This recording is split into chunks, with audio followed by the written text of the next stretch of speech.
Hello everybody and welcome back to the channel. Today we're talking about Throne and Liberty, and 10 mistakes you want to avoid to save time and valuable resources.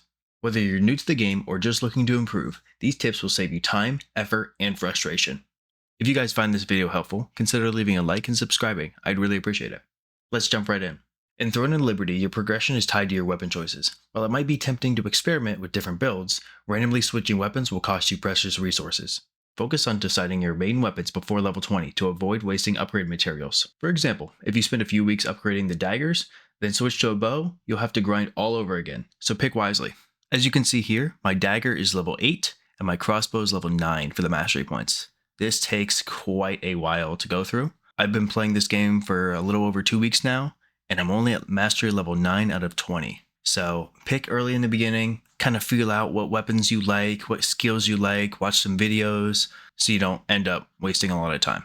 If you do want to switch weapons, just be prepared that you're going to have to get a lot of growth stones for your weapons and then also for your skills as well. All of these books, so these are dagger specific. However, if you do want to swap weapons, you can do this using the trait conversion books. So if I want to do Cleaving Moonlight into Iron Port Parry, I can do that. It is going to cost this, so that is a nice thing you do. However, you cannot transfer the mastery points. One of the most unique features in Throne and Liberty is character morphing, which allows you to adapt to different terrains in combat situations. For example, you can morph and glide across landscapes or navigate through terrain. Make sure to unlock and use these morphs as soon as possible to gain strategic advantage in mobility. Did you know for each different mobility morph you acquire counts towards leveling that mobility class? As you'll see here with the level 1, you get an acceleration bonus of 35%. And you can see that if you go into your dash and see all the different ones you get, so you get the growth points every time you obtain them. So this one was through the battle pass, so they only give you a couple growth points. But if I unlock this one, the Ghost Skull, I'll get 15 growth points. And you can see how to acquire it. Pressing here and doing the Sharenbog raid.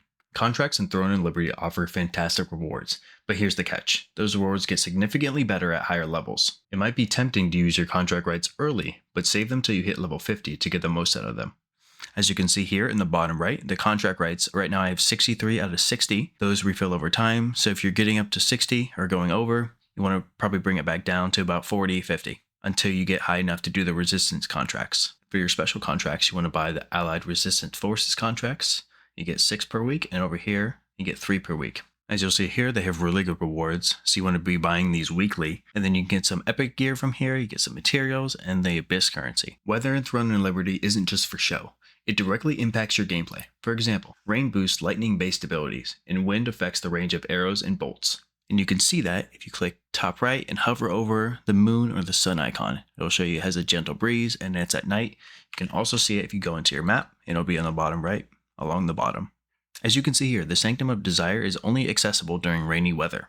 This is important for those high-tier contracts. Whether you prefer playing solo or with others, joining a guild is essential in Throne and Liberty. Guilds offer valuable bonuses like experience boost and even access to exclusive items. Plus, guild contracts provide extra rewards, so if you're not a big group player, it's worth finding a casual guild to support your progress.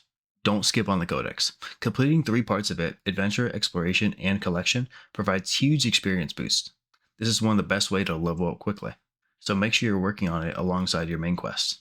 As you can see here in the Exploration tab, you can also unlock various rewards and materials for each section. Many people, including me, overlook cooking in the beginning. However, certain foods can give stat boosts that can help you take down monsters faster and survive tougher battles. Always keep some food buffs on hand, especially when you're facing more difficult bosses or dungeons. When fighting in public areas, avoid targeting grade name mobs. These mobs have already been claimed by other players, so you won't get any XP or loot from them. Always go for unclaimed monsters to maximize your experience gain. If you're trying to group enemies, tag them all at least once to make sure you're not missing any rewards. Resource management is key in Throne and Liberty. Avoid selling off gear or crafting materials too soon. You'll need these later for crafting high-level weapons and upgrades. It's much better to store them for future use than regret selling it later.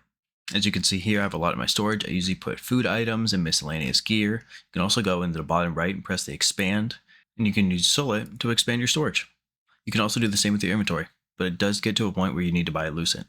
If you don't need gear, try donating to the Lilligraph before selling them. Finally, make sure you're upgrading skills that work well together. Certain weapon combinations have better synergy, so focus your skill points in areas that enhance that. For example, pairing a greatsword with skills that benefit melee damage will ensure that you're not wasting precious resources. Or like this, 2 skills that complement each other. For example, quickfire on the crossbow combined with Nimble Leap, resets the cooldown of Quickfire completely. These two skills synergize pretty well. And there you have it. These are the top 10 mistakes to avoid in Throne and Liberty. If you found this guide helpful, don't forget to hit that like button and subscribe for more tips and tricks. Let me and others know in the comments if you have any other tips to watch out for. Thanks for watching, and I'll see you guys in the next video.